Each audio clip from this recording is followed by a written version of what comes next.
Olá, pessoal, tudo bem com vocês? Vamos lá, mais um vídeo falando sobre adoção? Nosso tema hoje é: por que demora tanto? Sobre filhos e cãezinhos. Hoje, eu vi uma habilitada, uma pessoa em processo de habilitação para poder adotar uma criança no Brasil, indignada, questionando-se, e aos demais que com ela conversavam, sobre se deveria adotar uma criança ou devia adotar cãezinhos. É claro que ela estava sendo jocosa, né? A pessoa não quis comparar crianças com cãezinhos, por mais bonitinhos que fossem. Ela estava assim demonstrando a sua indignação com a demora entre o decidir-se pela adoção e ter nos seus braços um filho longamente desejado, longamente sonhado. Essa revolta e essa indignação não é privilégio dela, e sim compartilhada por milhares de habilitados e habilitandos no nosso país e até fora deles. Então, por que demora tanto? Aqui darei algumas explicações, mas não todas, pela absoluta inviabilidade de abordá-las na sua integralidade. Abordarei apenas alguns porquês de não serem os bebês, que a grande maioria deseja, né, até com exclusividade, não são rapidamente disponibilizados para adoção. A maioria dos quase 45 mil habilitados no Brasil deseja adotar uma criança de até 2, 3 anos, branca ou parda clara, saudável e, de regra, sem irmãos. Não há que se fazer qualquer crítica a perfil, deixe claro isso, pois é o perfil de cada um, né, que cada um está preso, né, que garante para o Estado que aquela criança a ser adotada será capaz de ser amada como um filho por aquele novo pai, aquela nova mãe. Além deste perfil, é grande a chance de não se conseguir sentir pai ou mãe de uma criança adotada. Assim, o perfil é a proteção maior que existe para a criança, pois o Estado terá alguma segurança de que os convocados a adotar, dentro do seu perfil, sejam capazes de verem aquela criança, verem, se sentirem, receberem aquela criança como sua, diminuindo assim as chances e as dificuldades, né, as dificuldades do estágio de convivência e diminuindo as chances de uma futura devolução. Por quê? Porque adotando dentro do perfil, a regra é que os adotantes são capazes de se vincular afetivamente àquela criança. Fora do perfil, os riscos sempre aumentam. Então, nunca se deve criticar o perfil de alguém. Devemos aceitar apenas. A alteração de um perfil só se dará, se houver, após um amadurecimento interno muito particular dos sentimentos e motivações que geraram o desejo de estabelecer uma relação paterno-filial por via da adoção. Então, por que não há bebês suficientes para todos os que querem adotá-los? Não há que se negar que parcela da culpa cabe ao Estado pela demora em disponibilizar essas crianças quando elas realmente já não podem voltar para sua família de origem. Esta demora é até inconstitucional, pessoal. Frise-se, já que viola a garantia constitucional à convivência familiar e comunitária, de que estão sendo privadas as crianças que ficarem longamente acolhidas institucionalmente. Não vamos discutir aqui quais as causas e as razões, por mais justas ou injustas que sejam. Vamos discutir aqui que a demora que pode ser atribuída às leis e às leis de proteção da criança e do adolescente, ok? Então vamos lá. O artigo 19 do Estatuto da Criança e do Adolescente diz o seguinte: é direito da criança e do adolescente ser criado e educado no seio da sua família e, excepcionalmente, em família substituta, assegurada a convivência familiar e comunitária em ambiente que garanta o seu desenvolvimento integral. Veja que a prioridade aqui é dada à criança, tá? De ser mantida onde? Na sua família biológica, na sua família de origem, sendo a adoção medida excepcional, devendo-se sempre priorizar, então, dar à família biológica condições para que os seus filhos sejam reinseridos, caso isso seja possível, se demonstre possível.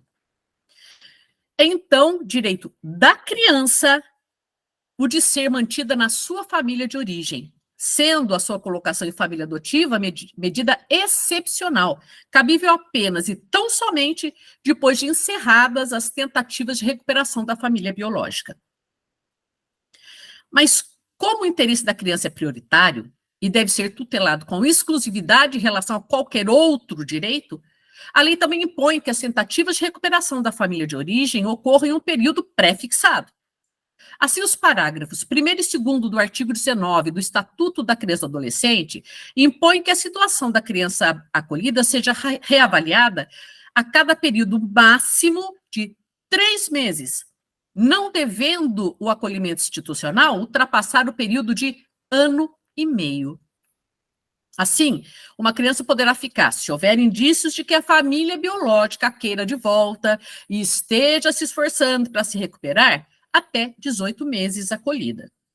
Então, um bebê que chega com poucos meses de vida ao abrigo poderá ficar acolhido por um período de 1 ano e meio, até que finalmente ele seja liberado para adoção.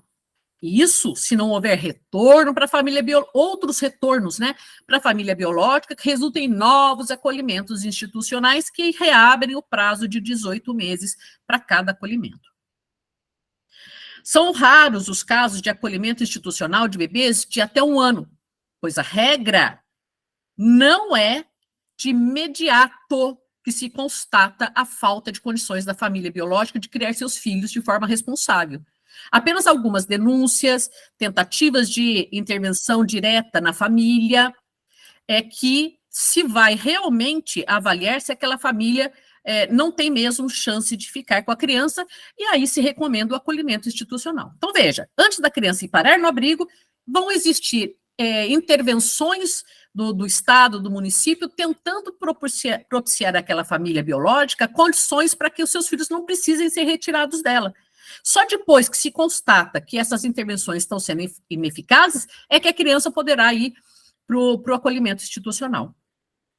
Os bebês que são acolhidos ao nascer ou com poucos meses de vida, de regra, são acolhidos porque já tem um irmão mais velho que já foi abrigado anteriormente ou que já passou por várias tentativas de retorno para a família biológica. Tá? Então, dessa forma, esses bebês são acolhidos, já possuem irmãos que são mais velhos, com 4, 5, 6, 8, 10 anos. Tá? Então, se o bebê é rapidamente acolhido, de regra é porque existem irmãos mais velhos que já passaram por todas as agruras das tentativas de reinserção familiar e por isso a criança que chega já aproveita o background desses irmãos, tá? Por isso ela vai para o acolhimento institucional tão cedo. O Estatuto da Criança e do Adolescente impõe que os grupos de irmãos sejam encaminhados juntos para adoção e que sejam adotados por uma mesma família, para que se preservem os laços fraternais. E não se alegue que o bebê, por ser bebê, não tem laços afetivos com os irmãos mais velhos, pois esses irmãos mais velhos sabem do nascimento do irmão.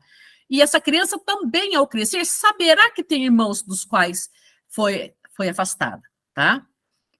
Dessa forma, nós temos que são pouquíssimos os bebês acolhidos ao nascer ou com poucos meses de vida, e quando são, possuem de regra irmãos mais velhos que devem ser adotados, quando todos disponibilizados, adotados juntos pela mesma família. Mas a esmagadora maioria dos habilitados não aceita grupos de irmãos. Os bebês disponibilizados para adoção, quando saudáveis e sem irmãos, casos que são raros, sequer chegam a ser inseridos no SNA, no Sistema Nacional de Adoção, pois possuem adotantes da própria comarca. Se forem cadastrados no SNA, serão apenas e tão somente para fins estatísticos, e não para que sejam adotados através da plataforma por pessoas de outras cidades ou estados. Vão ser adotados na sua própria comarca. O encaminhamento de uma criança para adoção deverá sempre priorizar os habilitados mais próximos da comarca onde a criança está abrigada. Assim, serão primeiro consultados os habilitados da comarca onde a criança está, depois de comarcas, cidades vizinhas, depois dentro do mesmo estado onde a criança está, depois estados próximos e, por fim, se não houver, abre-se para o território nacional. E, conforme o caso, até para adoção.